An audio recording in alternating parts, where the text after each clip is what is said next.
All right, good afternoon.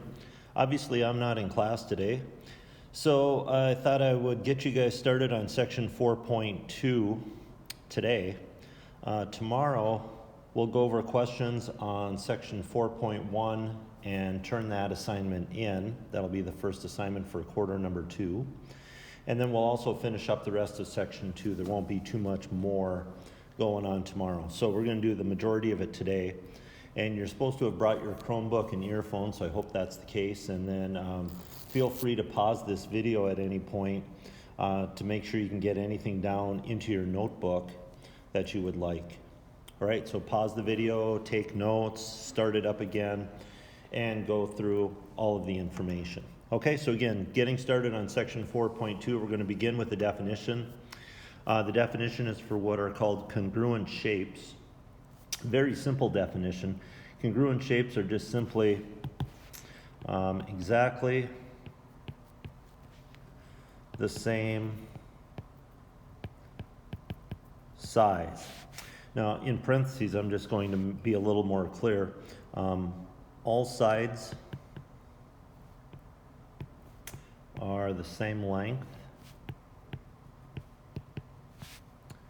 and all angles are the same measure. I'll make that look a little nicer. Are the same measure. So they're exactly the same size. So all the sides are the same length, all of the angles are the same measure. So if it's a triangle, all 3 sides of one are equal to all 3 sides of another, and all 3 angles are the same. Okay? Now just a little reminder from chapter 1, we have some notation when we want to indicate congruent shapes, and it's the equal sign with a curved line on top. It's called a tilde, but when we put the equal sign together with the one curved line, that's the notation we have for congruent. Okay? All right, and a second notation. This one we're going to use a great deal moving forward throughout the rest of chapter 4, and it's going to be an abbreviation, and it looks complicated. It's CPCTC, and what it's short for is corresponding parts of congruent triangles are congruent. So we're going to use this one a lot, and so I'm going to write it out so anyone who wants to can put this into their notebook. But again, it's short for corresponding parts of congruent triangles are congruent. Corresponding parts of congruent triangles are congruent. And the word I need you to focus on, and I'll explain more about it as we move forward, is this one right here. What does corresponding mean? All right, the rest is going to come pretty easy, but it's just making sure we understand the word corresponding. Okay, so that's the word I would need you to focus on. So the 2 notations, the equal sign with a little curved line on top means we have congruent shapes, and then when we see CPCTC, that means corresponding parts of congruent triangles are congruent. Right? Again, all the letters there. C, corresponding. P, parts. C, congruent. T, triangles. And C, congruent. Okay? We're going to be using that one quite a bit. All right? So let me go through some examples for you. As an example, if I were to give you these 2 triangles, and I'll choose my little pointer tool here so you can see where I'm asking you to look. I'll choose a better pointer than that. How about the arrow? Okay, so what I'm telling you up here is that triangle EFG. So here's triangle EFG. And what we're saying is that's congruent to triangle LMN. So here's triangle LMN. And because the 2 triangles are congruent, and I'm going to highlight the congruent symbol with a little red highlighter there. Because those are congruent to each other, that means all 3 angles and all three sides of one triangle have to be equal to all three sides and all three angles of the other triangle. So what I could ask you to then do is tell me which angles from the first triangle are equal to which angles from the second triangle, and which sides from the first triangle are equal to which sides from the second. So as an example, if I started you guys off with the sides for the triangle EFG, so the sides would be EF, FG, and GE. Those are the sides for the triangle off to your left. Which sides for the triangle off to the right are equal? Well, I've tried to help you on this one with the tick marks. Side EF has one tick mark, side LM has one tick mark, so those two have to be equal. And any equal sides are then called corresponding. Corresponding. Okay, let's keep going. FG has two tick marks, MN has two tick marks, so those have to be equal. And finally, side EG and side LN have three tick marks, so those have to be equal. Okay? And we can do something very similar for all of the angles. We could take the angles off the first triangle, the one off to the left. So the angles would be angles E, F, and G. And which angles in the other triangle, the one off to your right, are those going to be equal to? Well, E has one tick mark, L has one tick mark, so those have to be equal to each other.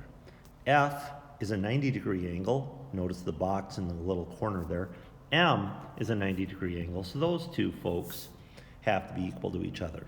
And finally, G has two tick marks, N has two tick marks, so those have to be equal. Okay? So to start with, we're just going to ask you to practice which sides are equal, which angles are equal in congruent shapes. But before we move on, very important, I need you to pay attention on this. From the original given statement, right? Please again notice up at the top, the original given statement. When we told you triangle EFG was congruent to triangle LMN, the order of the letters is important, and I'd like you to notice that angle E was written first, angle L was written first, and then I'd like you to notice that those were the two that were equal to each other. If I switch colors on you guys here, if I go with red or something, angle F second, angle M second, and please notice that those two angles are equal to each other. And I'll change colors once more. G is written third, N is written third, and if I drop that down, please notice that those two angles are equal. Okay? So the order in which the letters are written with the given statement is really important. And that'll actually come into play on the next example. Please remember, feel free to pause this video anytime you want to get some notes into your notebook. Okay, so that's going to be really important here because once again, I'm telling you, I'm giving you that triangle MNL is congruent to triangle PQR. Please notice I'm up at the top here. I'm up at the top. I'm not in person, so I can't point at this, but that's what I'm telling you guys. And from that, I want you to tell me which three angles for the triangle off to the left are equal to which three angles for the triangle off to the right. And then which sides in the left triangle are equal to which sides in the right triangle. But please notice in the pictures, there's no tick marks. There's no tick marks. So without tick marks, how am I supposed to know what sides and what angles are equal? Well, again, the important thing is the order. Please notice what letter is written first in that triangle. It says triangle MNL. What letter is first? M. What letter is written first in the second triangle? P. So therefore, angle M and angle P must be equal to each other because they're both first in the descriptions of the two triangles. Right? So with that logic, we can then make some tick marks of our own. Please again notice they're not there to start with. But we can then tell ourselves that angle M and angle P must be equal to each other.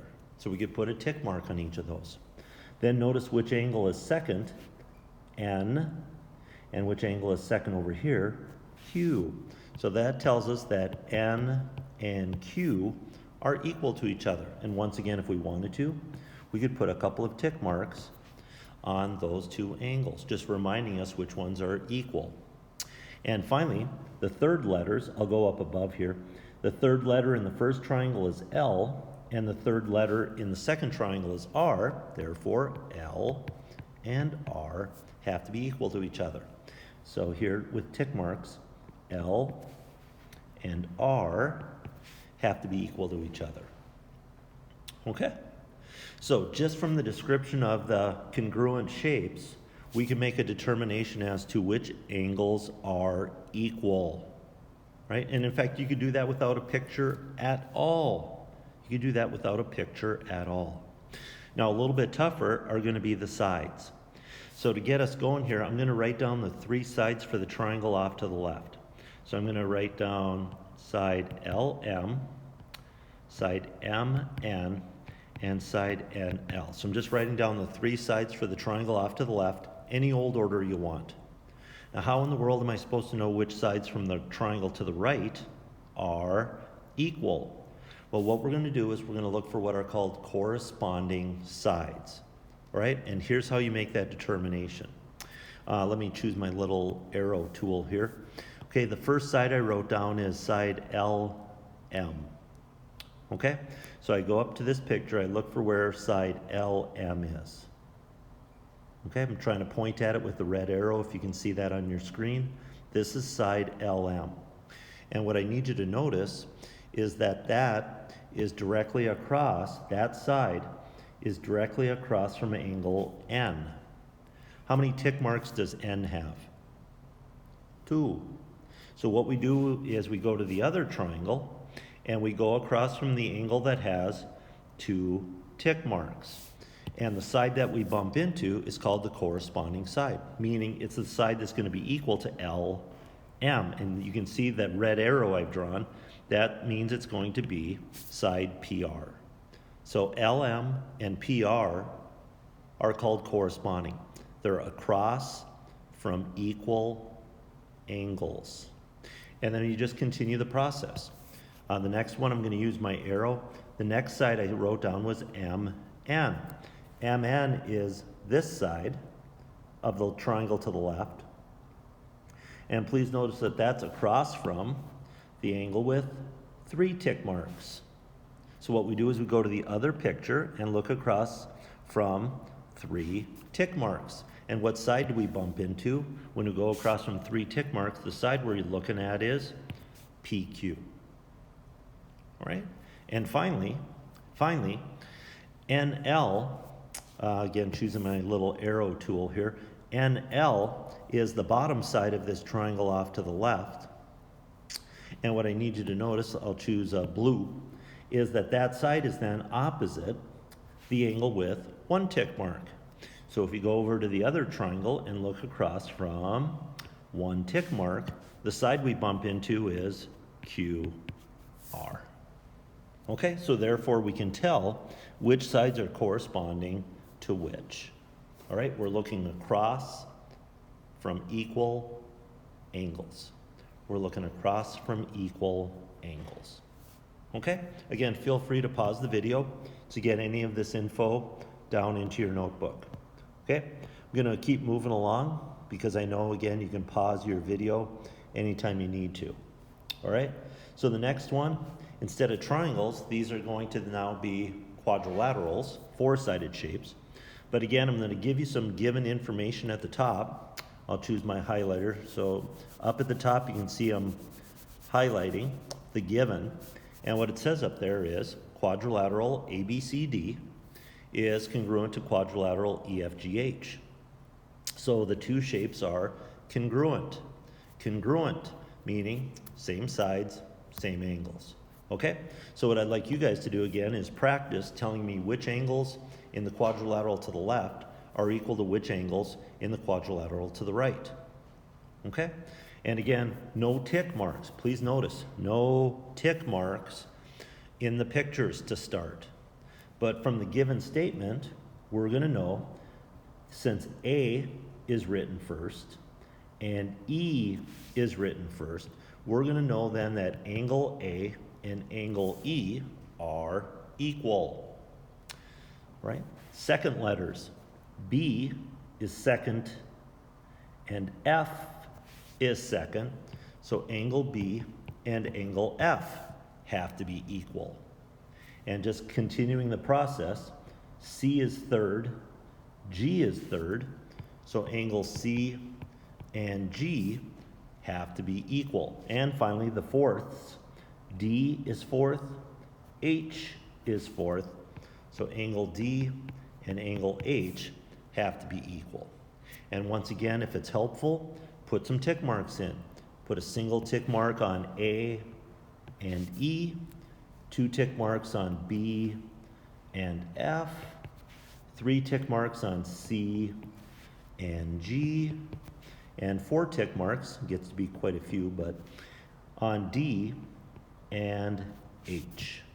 And we now know which 4 angles for the quadrilateral on the left are equal to which 4 angles from the quadrilateral on the right. Okay? Then, to make the determination as to sides, we can list off the 4 sides for the quadrilateral to your left, and I'm just kind of going alphabetical, so AB, BC, CD, and then D back to A. So I'm just kind of looping around there. So all I did there, guys, was I just went AB, BC, CD, and then D back to A. So I just kind of looped myself around. But what I'm going to ask you then is which sides from the right quadrilateral are equal. And we're going to be looking for corresponding. A little bit harder now with the quadrilateral, a little bit tougher than triangles, but the idea is the same. Which ones match up? Okay? Now as an example, AB is, in fact, I'll choose some colors here so you can kind of see. AB is the side in between 1 tick mark and the angle with 1 tick mark and the angle with 2 tick marks. If I go to that same side over here, the side between the angles with 1 and 2 tick marks, you see the side we get to is EF. So those 2 are corresponding. Okay, I'll change colors here. I'll go with yellow. My second side is BC. Notice that's the side between the angles with 2 and 3 tick marks. And if you go over to the other quadrilateral, in between 2 and 3 tick marks is FG. Keep looping around. CD is located between the angles with 3 and 4 tick marks. And if I go to the quadrilateral to the right, in between 3 and 4 tick marks is GH. And finally, let's see, blue, DA is the side in between the angles with 1 and 4 tick marks. And if I go over to the quadrilateral to the right, in between 1 and 4 tick marks there is HE. And so once again, we were able to figure out which sides for the quadrilateral on the left are equal, corresponding, to the sides for the quadrilateral to the right. All right? Okay. So when I get back, I'll show you kind of another way to think about it in terms of sides. I'm not going to try and do it here because it's kind of complicated when I can't point directly at them. But there's kind of another way to think about it. You can consider the 2 letters at a time. As an example for AB, AB would be the first 2 letters. And then you could notice that the first 2 letters in the other description is EF. So there's kind of another way to determine which sides are equal to which sides. That's a little bit tougher. I'll show you that when I get back. Okay? Now, we can also turn these into numerical problems. So this is kind of the same setup. I'm telling you, let me choose the highlighter again here, guys. So I'm once again telling you that we have 2 quadrilaterals that are congruent to each other. All right? But this time, instead of just simply asking you which angles are equal to which angles and which sides are equal to which sides, what I've done is I've inserted some variables, M, R, X, Y. and I'm going to ask you for the value of those 4 variables. The ideas are the same, but I'm just going to be asking you for the value of these variables. Okay? So I made some of the angles obvious, which ones are equal to which. You could, of course, figure those out. But we want to try and find the value for the variables. So just as an example to get ourselves going, the first letter in the first, let's see, I'm going to go back to white here. The first letter in the quadrilateral W has to be equal to the first letter in the second L. Doesn't do me much good because W is already a 90-degree angle, L is a 90-degree angle, so it doesn't help a whole lot. Same with the second letters, X and M. Both there also obviously 90 degrees. X is 90 degrees, M 90 degrees, doesn't help a whole lot. But the next one will. The third letter, Y and N. All right, and that one's helpful to us because Y, you can see from the picture, we tell you it's 75 degrees.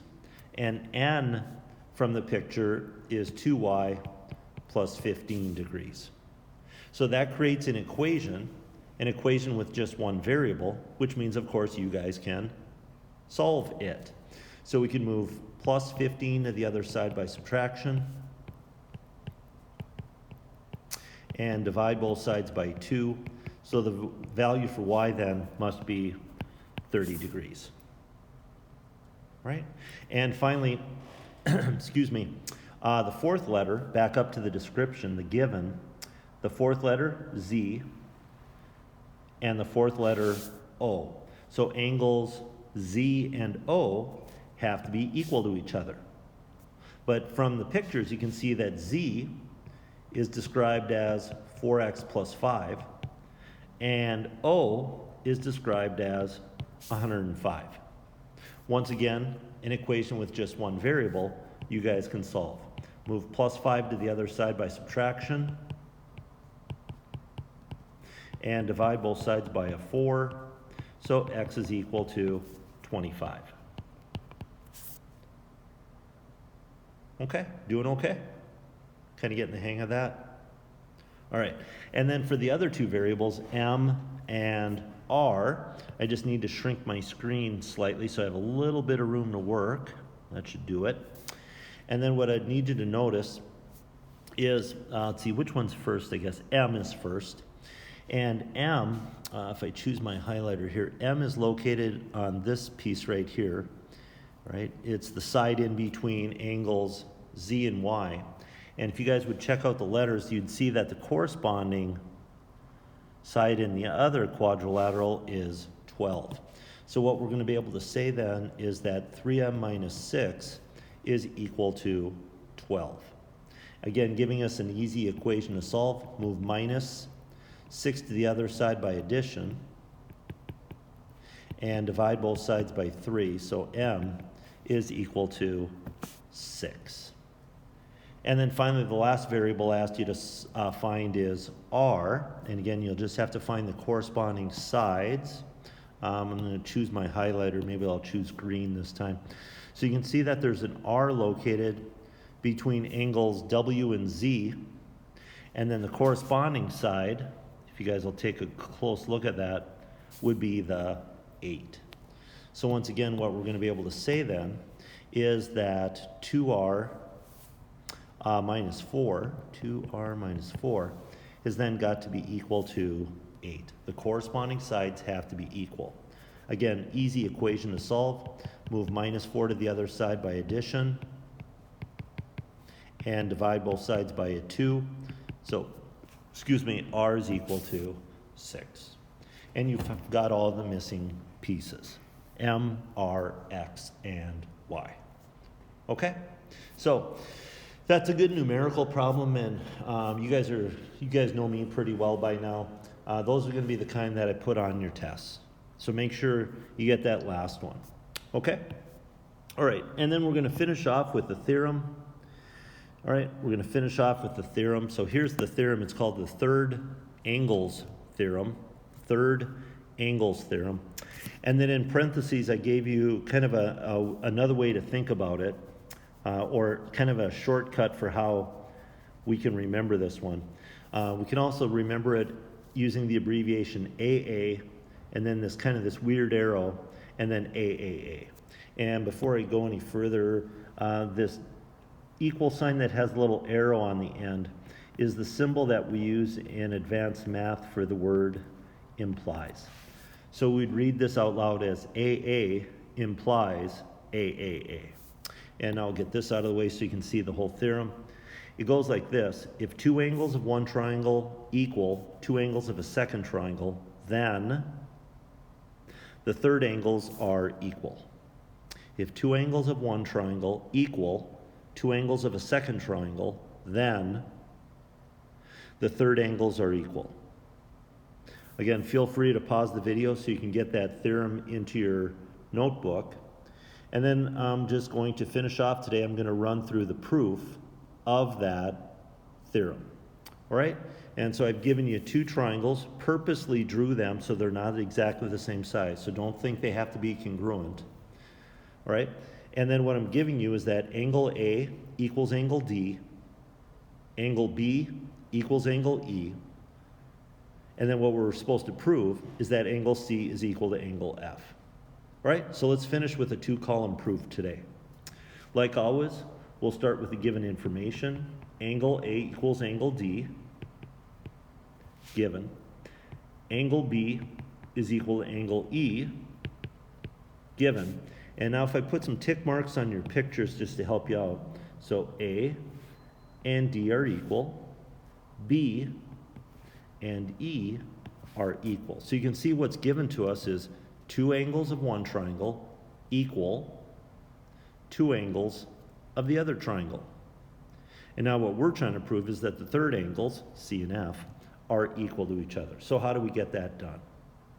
How do we get that done? Well, we have our first two steps.